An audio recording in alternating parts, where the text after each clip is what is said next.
The last train had already gone.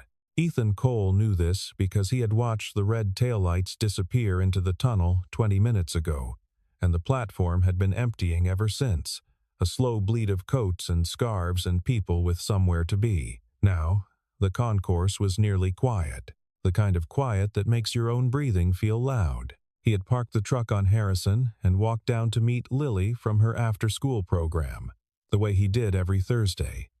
She had pottery on Thursdays. She always came out with clay under her fingernails and a look on her face like she'd just discovered something important about the universe. Tonight, she came out holding a lopsided bowl she'd painted blue. "It's for your watches," she told him, very seriously, "so they stop rolling off your workbench." "That's genuinely brilliant," he said.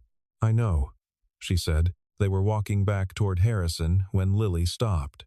She didn't say anything at first. She just stopped.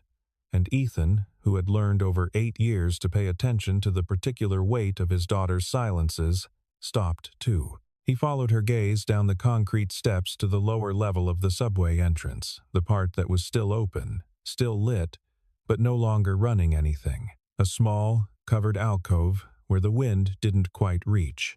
There was a woman sitting on one of the plastic benches. She was in her mid-30s, wearing a field jacket that had seen real use faded at the elbows, a small tear near the left shoulder seam, military-issue boots, a duffel bag at her feet that looked like it had been packed and repacked too many times to count. She was sitting very still. Not sleeping, not looking at a phone, just sitting, with her hands folded in her lap and her eyes fixed on the middle distance, the way people look when they're somewhere else entirely. Snow had gathered on her shoulders. She hadn't brushed it off. "Dad," Lily said quietly, "I see her. She looks like she's disappearing." Ethan said nothing. He watched the woman for a moment, the way the yellow light from the overhead fluorescents turned the snow on her jacket into something almost luminous. People had walked past her on their way out. He could see the wet boot prints going around her, giving her a wide berth the way you do with something that makes you uncomfortable, something you don't want to name. He felt the instinct that every parent knows. Keep moving, keep Lily away from anything that might be trouble, get to the truck, get home, get the pasta started. He felt it, and then he looked at his daughter's face.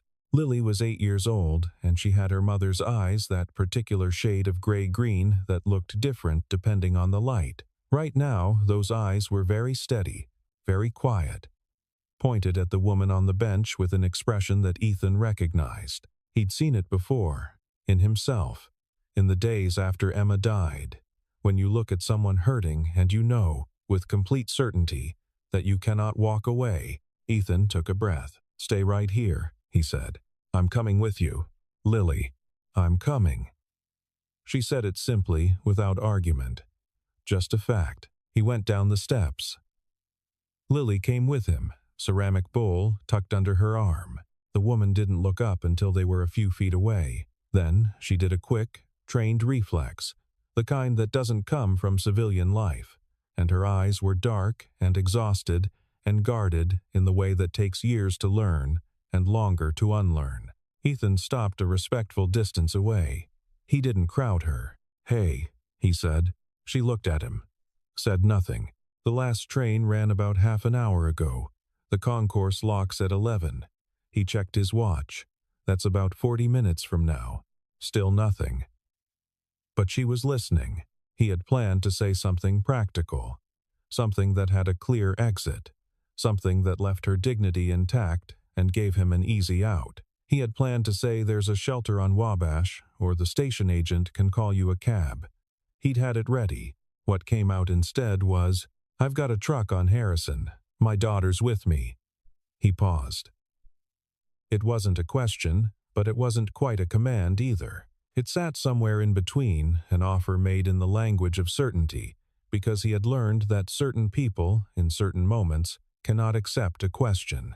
A question gives you the option to say no, and some people, when they're sitting in the snow, letting it pile up on their shoulders, have been saying no to help, to warmth, to the idea of mattering for long enough that they need someone to just say this is happening and mean it. The woman looked at Lily. Lily held up her bowl. "I made this today," she said. "It's for watches, but you can have it if you want." Something moved across the woman's face. Not quite a smile. Something more like the memory of one. She reached down and picked up her duffel bag. Her name was Jessica. She told them this in the truck, in the particular way of someone who has gotten used to giving only what's asked for, first name, nothing extra, offered into the silence like a coin dropped into a jar. Ethan told her his name.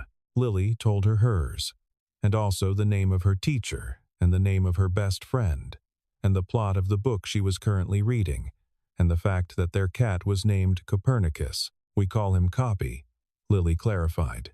"That's a good name," Jessica said. "He's fat and he's mean, but he loves my dad." Jessica looked out the window. The city moved past storefronts lit against the dark, headlights refracting off the wet snow, the long perspective of Chicago in winter. "I grew up in Wisconsin," she said, to no one in particular. "Forgot how much I missed snow." "Does Wisconsin get as much as Chicago?" Lily asked. "Sometimes more. We lived near Lake Superior. When the lake effect came in, it came in serious. She watched a traffic light turn red. My mother would make us walk out to the mailbox and back just to remember what legs were for. Everything else went still." "That sounds lonely," Lily said. Jessica considered this. "No," she said after a moment. It sounded like the world was taking a breath.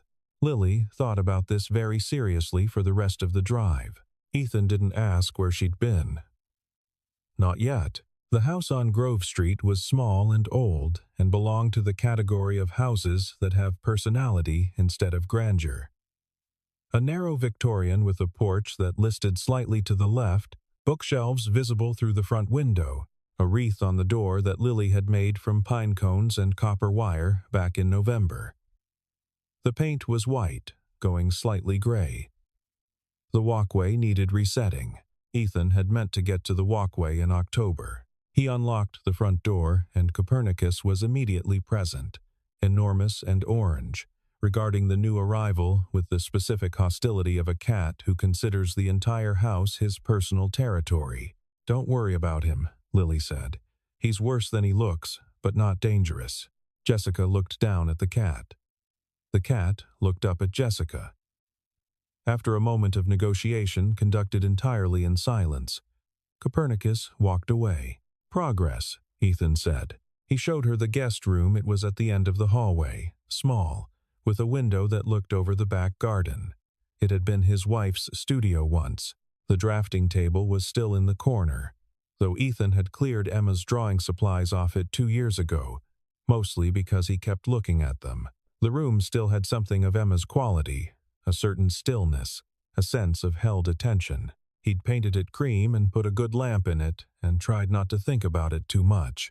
Jessica stood in the doorway and looked at the room. "This is too much," she said. "It's a room." "There's a bathroom across the hall." He set a fresh towel on the end of the bed. "Lily goes to school at 7:45. I'm in the workshop by 8. You sleep as long as you need." She looked at him, a direct, measuring look. The kind that had probably evaluated a great deal of things under worse conditions than this. "Why?" she asked. He thought about it honestly. "My wife would have," he said finally, "and my daughter already has." He left her to it. He stood in the kitchen for a while, kettle going, listening to the house breathe around him. Copernicus appeared and wound around his ankles. From Lily's room came the small sounds of her getting ready for bed drawers, the particular creak of her mattress, the low murmur of her reading to herself the way she always did before sleep. From the guest room, nothing. Just quiet. Ethan poured his tea and didn't drink it. He stood at the kitchen window and watched the snow come down in the glow of the back porch light.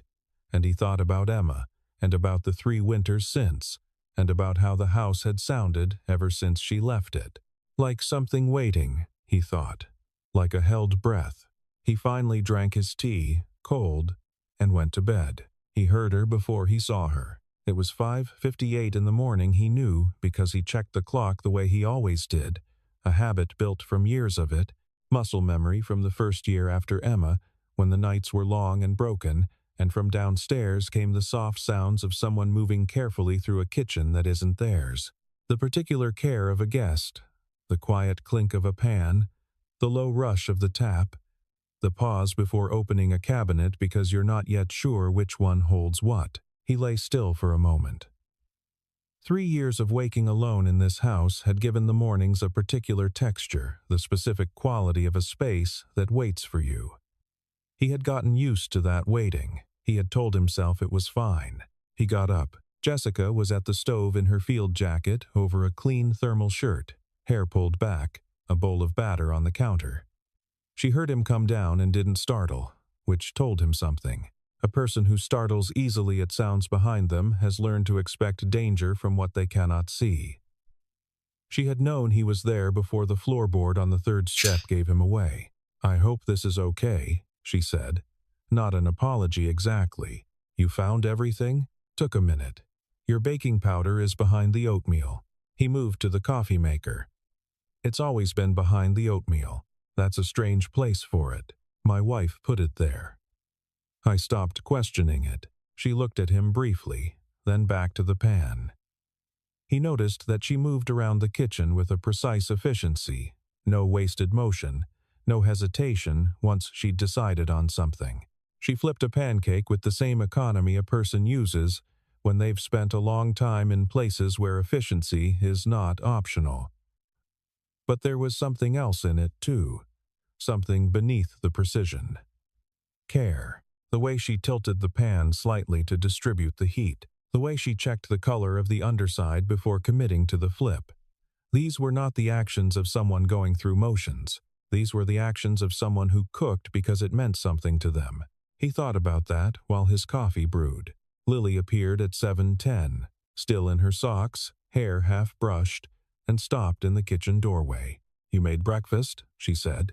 "I hope you eat pancakes," Jessica said. "I would eat pancakes at every meal," Lily said, with great solemnity, "if my dad would let me." She climbed onto her stool and watched Jessica work with the open, frank attention that children have before they learn to disguise their curiosity. Jessica didn't seem to mind it. She plated the stack and slid it across the counter. Lily took one bite, and her eyes went wide. "These are the best pancakes I have ever had," she announced. "What's in them? Brown butter and a little cardamom. We're having these every morning." "Lily," Ethan said. "I'm just saying." Jessica sat at the counter with a mug of coffee and a single pancake, and the three of them ate in the low winter light with Copernicus circling hopefully beneath the stools. It was unremarkable and entirely ordinary, and Ethan found himself watching it the way you watch something you hadn't known you were missing until it was suddenly, quietly, there. "Soldier pancakes," Lily said after a while. Jessica looked up. "That's what I'm calling them, because you made them." "Okay," Jessica said. Soldier pancakes. After Ethan dropped Lily at school, he came back to find Jessica on the front porch with her coffee, looking out at Grove Street in the gray morning light. The snow had stopped, but the world was still white and muffled, the way Chicago gets in January when it's been at it for a while. He stood in the doorway. "I need to call the VA today," she said. "Figure out my situation. Take whatever time you need in there." He nodded toward the phone on the hall table. She nodded. "You can stay," he said. "Another day. While you sort things out." She looked at him over her shoulder. There was something in her face that he didn't fully read, yet a kind of wariness. But underneath it, something else. The look of someone who has been offered things before and learned not to trust them. "You don't know anything about me," she said. "No," he agreed. "A beat." "Lily already named your pancakes," he said. "That's practically a lease agreement in this house." Something shifted in her expression.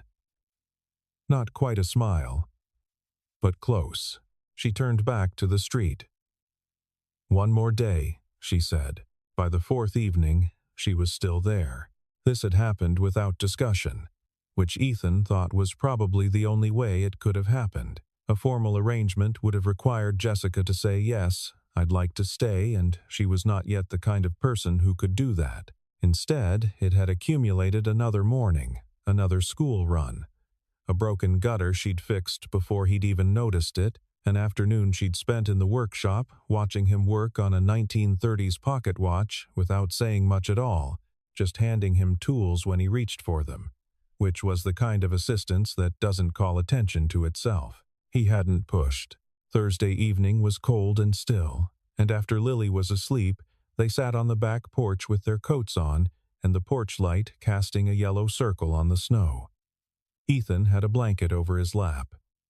Jessica had her coffee. "You were infantry?" he asked. "Combat engineer." She looked at her mug. 12 years. "Where?" "Everywhere they sent us." A pause, 2 tours overseas, a stint stateside training new recruits, then one more overseas. She was quiet for a moment. There was an IED. "Lost 2 people from my unit. I got out of it with a broken arm and a piece of shrapnel that the surgeons decided was more trouble to take out than to leave in." She touched her left side, lightly, through her jacket. "I'm a human metal detector now." He said nothing. He'd learned, in the years of sitting with grieving customers who brought him their late father's broken watches, that silence is not the same as indifference. Sometimes it's the only honest response. "The hard part," she said, after a while, "is that I knew what I was going back to. I went back anyway." She looked out at the snow, "And then the last time I came home, I realized I didn't know what home was anymore." She turned her mug in her hands. "I'd been in so long that civilian life felt like a country I'd never learned the language of. People talking about traffic and television, and I'm sitting there thinking about Marcus and Delgado, and I can't." She stopped. "I couldn't make the 2 things fit together in one head." "Who's Marcus?" Ethan asked, gently. "Staff Sergeant Marcus Whitfield. He was from Georgia. He used to sing when he thought no one was listening. Old country stuff, Johnny Cash, that kind. He didn't have a great voice, but he meant every word." She went still. He didn't make it home. The wind moved through the garden. Somewhere down the street, a dog was barking at something it probably shouldn't care about. "Emma, my wife," Ethan said. "She used to hum when she was drawing. She couldn't hear herself doing it. I never told her because I liked it too much." He looked at the dark garden. "She had ovarian cancer. They found it late. She had 14 months from diagnosis." He picked at a loose thread on the blanket. Lily was 5, old enough to understand that something terrible was happening. Too young to understand what 5 means now that Emma's gone. Jessica was looking at him. "I've been trying to figure out," Ethan said slowly, "whether I'm doing it right. Raising her. Without Emma, I get it right some days. Some days I look at Lily and think, Emma would know what to do here, and I just..." He exhaled. "You just keep going." "Yeah," Jessica said. "You just keep going." They sat with that for a while. The porch light hummed softly. "Returning," Jessica said finally, "isn't the same as coming home. I thought it would be. They don't really prepare you for the gap between those 2 things." "No," Ethan said. "No one prepares you for any of the gaps." She looked at him. Not the guarded, measuring look from before. Something more direct, something that acknowledged, quietly, that they were 2 people who had each walked into their own version of the same long dark and found, unexpectedly, that the dark had another person in it. "Thank you," she said, "for stopping at the station." "Lily stopped," he said. "I just followed her. She started at the workshop on a Monday." This was not a formal arrangement. It began with Jessica asking, one morning over coffee, what the pocket watch on the bench was, and Ethan explaining the mechanism, and Jessica asking a sequence of increasingly precise questions that made it clear she had a mind that liked to understand how things worked. By afternoon, she was holding a loop and learning to identify the parts of a mainspring with the careful, committed attention she'd apparently brought to everything that had ever mattered to her. She had steady hands. "Engineering," she said, when he noted this. "Right." He handed her a pair of fine-tipped tweezers. In the field? Bridges, mostly. Some demolitions work. Clear a route, stabilize a crossing, get people through. She examined the movement of the watch through the loop. The principle's not that different, actually. You're working with a system. You understand the parts. You figure out what's broken, and you fix it without making it worse. That's watchmaking, Ethan said. She looked up. The corner of her mouth moved. Don't tell me I missed my calling. Maybe not missed, just delayed. She handed him the tweezers and went back to observing, and he went back to work, and the workshop settled into a comfortable, quiet, broken only by the small, precise sounds of the work. The school incident happened on a Wednesday. Ethan was in the middle of a mainspring reassembly when his phone buzzed the school's number. He took the call, still holding the spring, and heard from the vice principal that Lily had been involved in an altercation. Not physical. Words. Specifically, a boy in her class named Garrett had said something about how kids without moms were different, and Lily had responded by informing Garrett, at considerable length and volume, that he was wrong. When Ethan and Jessica arrived, Lily was sitting outside the vice principal's office with her arms crossed and an expression of complete moral certainty on her face. Jessica crouched down in front of her, at eye level. "You okay?" she asked. He said, "Moms are what make a real family," Lily said. Her jaw was set. "That's not true." "No," Jessica said. "It's not. My mom is dead, and we're still a real family." Jessica looked at her steadily. "Yes, you are. He doesn't know anything about it. Kids sometimes say things that are wrong," Jessica said, "because no one's taught them what's right yet. He should learn." "Yeah." Jessica put a hand briefly on Lily's shoulder. "He should." Lily looked at her. Something in the set of her shoulders relaxed slightly. "You would have told him off if you were there. I would have let you handle it," Jessica said. "You did fine."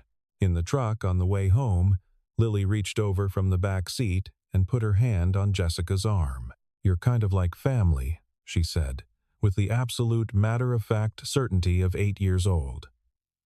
"Just so you know." Jessica looked out the windshield. "Okay," she said, after a moment. Her voice was carefully even. Ethan kept his eyes on the road. It was an accident. He hadn't been looking for anything. He'd been collecting laundry, a practical, unglamorous task, and the guest room door was slightly open, which he took to mean she didn't mind. He'd knocked anyway, heard no answer, and stepped in to gather the towels she'd left folded on the chair. The duffel bag was open on the floor. He hadn't meant to look. He'd looked anyway, the way you look at something that catches your peripheral vision before your ethics catch up with you, and among the folded clothes and the worn paperback and the battered set of dog tags, there was a folded paper official, VA letterhead with her name on it, and below it, the kind of language that stops you in place. Following the incident of November 14th. Psychiatric hold. Voluntary commitment. Crisis intervention services. He set the towels on the chair. He walked out. He stood in the hallway for a long time. That evening, after Lily was in bed, he went to the kitchen and started washing dishes that didn't need washing. He heard her come down. He didn't turn around. "Ethan." He turned off the tap. "You saw it," she said. "It wasn't a question. I wasn't looking." He turned around. She was standing in the kitchen doorway with her arms at her sides, not defensive, not closed off. Just standing there, meeting his eyes with the particular courage of someone who is done pretending. "I'm sorry. It was an accident." "What are you going to do?" she asked. The honest answer was that he didn't know. He was aware of two things that were pressing on him with equal force. The image of Lily saying, "You're kind of like family," and the image of Jessica sitting alone under the subway platform, with snow accumulating on her shoulders because she had decided, at some point, that she was done. "Tell me what happened," he said. She was quiet for long enough that he thought she wasn't going to. Then she came to the counter and sat down on one of the stools, the way she'd sat that first morning with her coffee, and she looked at the surface of the counter and said, November. 6 weeks after I was officially out. I'd been staying at my sister's in Naperville. She has a husband, 2 kids, everyone's very busy. I had a couch. I was trying to figure out the paperwork, the VA stuff, the job situation. I wasn't sleeping. I hadn't really been sleeping in months. She stopped. I'm not going to describe the specific night. What I'll tell you is that I reached a point where the gap between where I was and where I was supposed to be felt like something I couldn't cross. She looked up. I didn't cross it, obviously. I ended up at the hospital and then in a program for 3 weeks, and then I was released, deemed stable. A pause. My sister couldn't have me back. Not with the kids. I understand that. I do. I'm not angry at her. She looked at her hands. I had nowhere specific to go, so I went to Chicago because I knew it. Because I'd been stationed near here once, years ago. And it felt like, I don't know, not home, but a direction. Ethan had been listening without moving. That's where you found me, she said. We found you, he said. I'm not in that place anymore, she said. I want you to know that. It's not like I'm walking around the edge of something. I'm in the middle of it, which is different. I know the difference now. She met his eyes. But I understand if you want me to leave. I understand if it changes things. With Lily here. He thought about it. He sat with it honestly, the way he sat with anything that mattered. Not rushing. Not letting himself be swept into an easy answer. I don't want you to leave, he said. She blinked. But I need you to get help. Real help. Not just the program you already did. The VA has therapists. There are people who work specifically with veterans in crisis. He leaned forward slightly. That's not negotiable. That's the condition. She looked at him for a long time. You're not scared of me, she said. I'm not scared of you, he said. I'm scared for you. Those are different things. The kitchen was very quiet. The snow had started again outside. He could hear it. The particular hush of a city being covered. Okay, she said finally. Okay? I'll call them tomorrow. She exhaled, something releasing in her shoulders. I should have called 2 months ago. Yeah, he said. But you're calling tomorrow. That's what matters. She packed her bag the next morning. He found her in the guest room at 7 a.m. The duffel open on the bed. The few things she'd spread around the room, a book on the nightstand, a pair of boots by the door being gathered back in with that practiced efficiency he'd come to recognize. You said you'd call, he said from the doorway.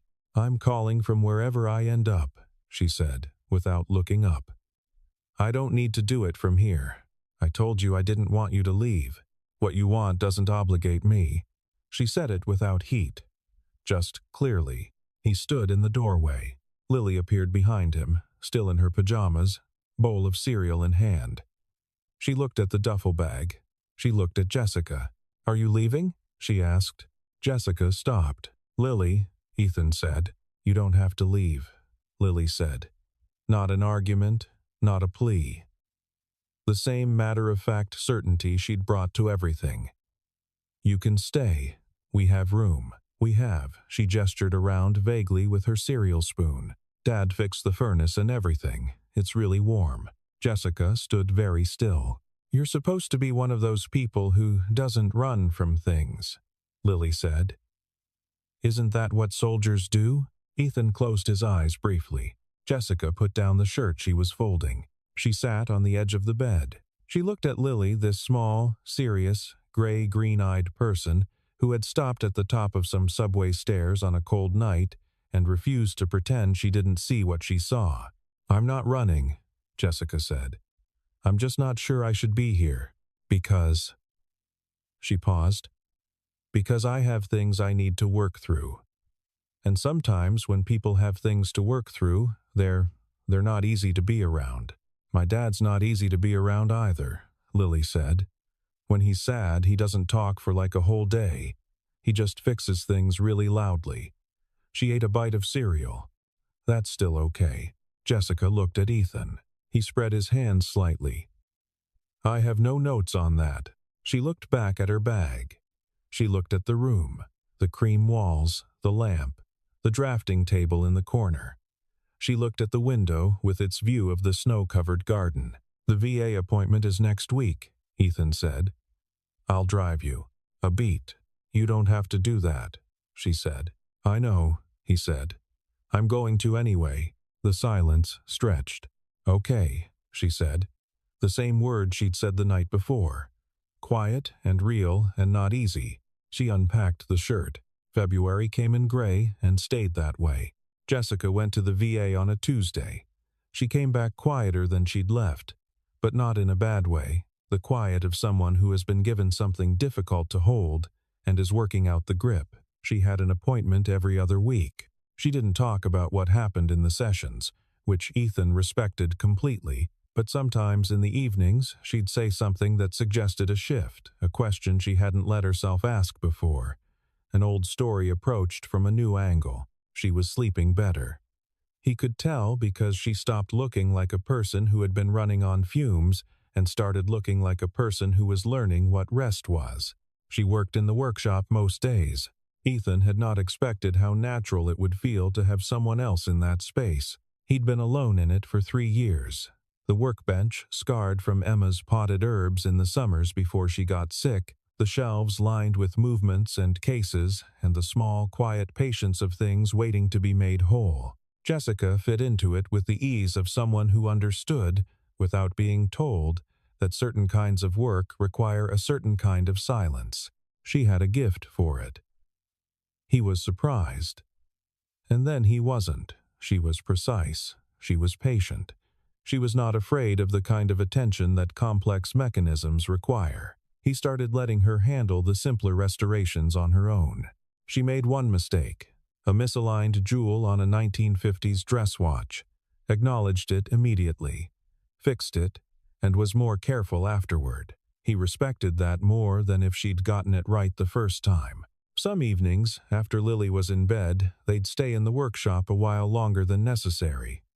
Not talking much, just the two of them in the warm yellow light with their work in front of them and the city going about its business outside. He had not understood, until now, how much of loneliness is simply the absence of someone else's breathing in a room. The therapy was working. He could tell not from anything she told him, but from the smaller things. The way she sometimes caught herself mid-thought and reframed it, slowly, like someone testing unfamiliar footing. The way she'd started sleeping through more nights than not. The way she'd asked him, one afternoon, to tell her more about Emma, not to fill a silence, but because she genuinely wanted to know. He'd talked for an hour. She'd listened to every word. Lily, meanwhile, had decided that Jessica was her primary resource on all matters of practical competence. Jessica, can you teach me to do a push-up correctly? Jessica, is this good knot or a bad knot? Jessica, if someone is being unfair to you, what do you do? To this last question, delivered over homework at the kitchen table, Jessica had said, document it. Communicate clearly. Give them one chance to correct it. After that, escalate to the appropriate authority. Lily had written this down with great seriousness. Ethan had watched from the doorway and thought, Emma, you would have liked her. It surprised him how much it didn't hurt to think that. The idea was Lily's, which is probably why it worked. It was a Saturday in late February, one of those days that is technically still winter but has begun to consider the possibility of spring. The light, a little different. A little longer at the edges, the snow softened to something less absolute. Lily had found a box in the hall closet, a flat wooden seed box with Emma's handwriting on the side. Spring starts March. She brought it to the kitchen and set it on the table. Mom used to start seeds in February, she said, even when it was still cold. Because the roots need time. Ethan looked at the box for a moment. Yeah, he said. She did. I think we should do the garden again. Not exactly the same, but again. Jessica was at the counter with her coffee. She watched this exchange without inserting herself into it. I don't know much about gardening, Ethan said honestly. Neither do I, Lily said. But Jess probably does. They both looked at Jessica. I grew up on a farm, she said. Bits of it, anyway. Perfect, Lily said, as if this settled the matter. They went outside in the afternoon, all three of them, in coats and boots, into the back garden that had been dormant since Emma. It was still mostly snow and frozen ground. The old raised beds Emma had built from cedar barely visible. The ornamental grasses flattened, the rose canes brown and dormant, but still, he thought, alive. You can tell if a rose cane is alive by bending it gently. If it has any give, there's still something in it. Jessica crouched at the nearest bed and brushed away the snow with her gloved hand, examining the soil. Not as compacted as I expected, she said. Was it covered last year? I put the leaves on it, Ethan said. Sort of automatically. I've been doing it since Emma. She nodded. That kept it. I didn't know that's why I was doing it. She looked at him. Sometimes we keep things without knowing why, and then we find out later that we knew exactly why. He didn't have an answer for that. He picked up a handful of cold soil and felt its give. The dense winter weight of it. The dark loam Emma had spent 4 summers building up from clay and compost. She'd had opinions about soil chemistry that Ethan had not fully understood but had always enjoyed listening to. She'd explained the nitrogen cycle to him 3 separate times, and he'd retained almost none of it, and she'd laughed about it every time, which was the point. They didn't plant much too early, too cold, but they turned the soil in one of the beds, and Lily planted 3 seed trays in the workshop to keep warm until the ground was ready, and Jessica showed her how to label them properly, and how much water they'd need and at what depth the roots would go. Lily was thorough about the labels. She spent 20 minutes on them, cross-referencing against the back of the seed packets with the seriousness of someone filing legal documents. This one, Lily said, holding up a small paper envelope, is Cosmos. Mom liked Cosmos. They're good in cut arrangements, Jessica said. They look delicate, but they're harder than they look. Like some people, Lily said. Jessica looked at her. I read that in a book, Lily added, helpfully. Ethan stood at the edge of the garden and watched them bent together over the soil. His daughter with her clay-stained fingers and her serious face, and this woman who had come in from the cold and was still, quietly, learning what staying felt like. The light was low and golden, and it caught the snow crystals and the dark-turned earth, and the 2 faces bent in concentration. He thought about Emma starting seeds in February because the roots need time. He thought about November, about a platform, about snow on a stranger's shoulders. He thought about time, not the time on the watches he repaired, not the stopped, waiting time of grief, but the other kind. The kind that is moving even when you can't feel it. The kind that is, right now, right this minute, growing something in the frozen ground of a garden a woman built and another woman is tending without having been asked. He crossed the garden. He crouched beside them. Show me what you're doing, he said. Lily launched into an explanation with great authority, citing page numbers from a gardening book she'd found on Emma's shelf. Jessica handed him a trowel without ceremony. The garden smelled like cold earth and the particular mineral sharpness of winter soil when it's been turned. He dug. It felt like something. After a while, Lily sat back on her heels and looked at the 3 of them, coats dirty, hands cold, the turned soil dark in its cedar frame. She got up and went inside without explanation. She came back with a piece of paper, folded once. She unfolded it and showed them. A drawing in marker, rough and earnest, of 3 stick figures in a garden. 1 tall, 1 medium, 1 small. A house behind them. A cat in the window. Above it all, a sun drawn with particular care, its rays long and deliberate. Underneath, she had written, in her careful 8-year-old hand, "This is us." Jessica looked at the drawing for a long time. She pressed her lips together. She handed it back to Lily. "Can I keep a copy?" she asked. "I'll make you one," Lily said. "A better one." "This one is perfect," Jessica said. "The detail is right." Lily looked at her drawing, considering. "Okay," she said. "You can have this one. I'll make a better one for me." They stayed in the garden until the light went. Ethan made hot chocolate when they came in, the real kind with milk on the stove, and they sat at the kitchen table with cold hands wrapped around warm mugs and Copernicus threading through their legs, looking for someone to bother. At some point, Ethan's hand was on the table and Jessica's hand was beside it, and when he moved his coffee mug it happened the slight, accidental brush of fingers, and neither of them moved away. They stayed there for a moment.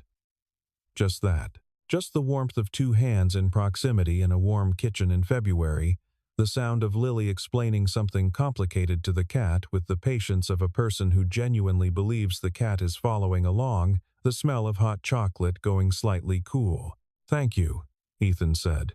"For today." Jessica looked at him. "Thank you for the trowel," she said. "I didn't know I needed to dig something." He smiled. She looked slightly startled by it, the way she sometimes still did when she caught herself responding to something simple, with something simple the reflex of a person relearning ease. The reflex of someone who has spent long enough guarding against the next bad thing, that joy, when it arrives, comes as a surprise every time. She looked away first. She picked up her mug. Outside the kitchen window, the back garden was dark, the turned soil invisible under the last of the snow. But it was there. He knew it was there. "Lily will check on those seeds every day," he said. "I know," Jessica said. "I'll help her." It was not a large thing, she said. It was the smallest of commitments. I'll help her, but it meant, I will be here tomorrow. I will be here when the seedlings come up and when they're ready to go outside and when the first thing blooms. It meant, I am placing myself in your future. He looked at his mug. "Okay," he said. She nodded once, the way she agreed to things that mattered. They finished their chocolate. Lily went to bed eventually, after a great deal of negotiation about how many pages she could read first. Copernicus settled in a warm lump at the end of the sofa. The house went quiet in the way of houses that are actually, finally at rest. Ethan turned off the kitchen light. He stood for a moment in the dark, in the house Emma had chosen and Lily had grown up in, and Jessica had walked into one cold November evening, like someone who'd been trying to find it without knowing what it looked like. He thought. Here. Then he went upstairs to bed. March came. The job offer came with it a position at an engineering consultancy downtown. Infrastructure work, the kind that requires the same mind that builds bridges and solves problems without making them worse. Someone at the VA had made a call. Someone else had made another one. The interview had gone well, which Ethan could have told them it would. She came home, she said home, and neither of them acknowledged it, which was a kind of acknowledgement, and stood in the workshop doorway with her coat still on. "I got the job," she said. "Of course you did," he said, without looking up from the movement in his hands. "It's in Chicago. I know where you interviewed." "Ethan." He looked up. She stood in the doorway with her coat on and the light behind her from the hallway, and she looked not the way she'd looked at the subway station, not that windowed, absent quality. She looked present. She looked like herself, or at least like the version of herself she was in the process of becoming, steadier than before. More like what she must have been before the last few years had worked on her. There was color in her face. There was a quality to her posture that had been missing before, not military rigidity, but something underneath it, a sense of her own weight in the world. "I'm not leaving," she said. "Good," he said. "I mean, I'm getting my own apartment. Eventually. When I can." She was careful with the words. "But I'm not leaving Chicago. I'm not leaving," she gestured, slightly awkwardly, in a way that was meant to include the workshop and the house and the garden, and something larger than all three. "I know what you mean," he said. "A beat. We should probably talk about it," she said. "At some point, probably," he agreed. "Just not today." "Not today," he agreed. She came into the workshop and took off her coat and hung it on the hook he'd put there in December, and picked up her loop and sat down across the bench from him. They worked in comfortable silence for a while, the small sounds of the work, the occasional question, the late afternoon light coming through the north window and lying in long, pale rectangles across the floor. There was a carriage clock on the bench between them that belonged to an elderly man named Harold Greer, who had brought it in 2 weeks ago with the specific gravity of someone carrying something irreplaceable. It had been his wife's, he'd explained, and she'd been gone 11 years, and it had stopped in October, and he couldn't bear to look at it stopped. He always kept his promises about the clocks. Jessica was helping him with the escapement now, holding the case steady while he worked on the wheel. The work required a kind of mutual attention, not looking at each other, but synchronized to the same small object, the same goal. He had done this kind of close work with Emma once or twice, when she'd been curious about the shop, and he'd forgotten how particular it felt. Two people arranged around something fragile, both of them holding. "What do you think he'll do?" Jessica said quietly. "When it runs again? Harold?" Ethan thought about it. "Cry, probably. Then put it somewhere he can hear it." "That's good," she said. "That's a good reason to fix something." Lily came in from school at 3:45, still in her coat, and stood between them at the bench. "Did you get the job?" she asked Jessica. "I did," Jessica said. "Are you staying?" Ethan looked at his daughter. 8 years old, and still the clearest person in any room she was in. "I'm staying," Jessica said. Lily nodded, as if this confirmed something she'd known for a while. "Good," she said. "Copy likes you now. You can't leave a cat who finally likes you. That's just a rule." She dropped her backpack and went to the kitchen to make herself a snack, the way she did every day, with the absolute confidence of a person who knows where she is. The workshop settled back into quiet. Ethan looked across the bench at Jessica. She was bent over the movement in front of her. The loop at her eye, her hands steady and precise. There was a small line between her brows that meant she was concentrating. Her hair had gotten longer in the 3 months since November. There was a faint scar near her left ear that he'd noticed weeks ago and never asked about.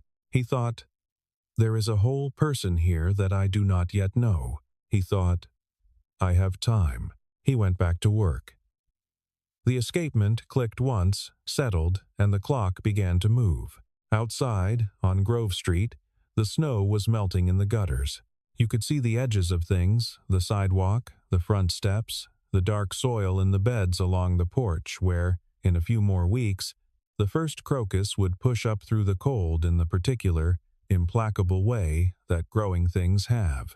Not because it's warm enough yet, not because it's easy, not because anyone told it the conditions were right, because the roots have been there all along, because they were kept, through the long cold, by someone paying attention, by the simple, unglamorous act of staying, by a man who covered his wife's garden with leaves every October and never examined why, only knowing that something had asked him to preserve it, and he had listened without knowing he was listening, by an 8-year-old who stopped at the top of a flight of stairs in the snow and refused, with complete and uncomplicated certainty, to pretend she hadn't seen what she saw, by a woman who, in the end, had the courage to put down her bag. The workshop was warm. The house was full of small sounds. Lily in the kitchen, Copernicus complaining at the window, the kettle starting its slow climb toward boiling, the particular steady tick of Harold Greer's carriage clock measuring out the evening in its clear, unbothered voice. Ethan Cole repaired a pocket watch from 1938, and across the bench, Jessica Harmon, who had sat in a subway station in November and watched the snow pile up on her own shoulders, handed him the part he needed before he reached for it. Neither of them said anything. Some things don't need naming. They just need time.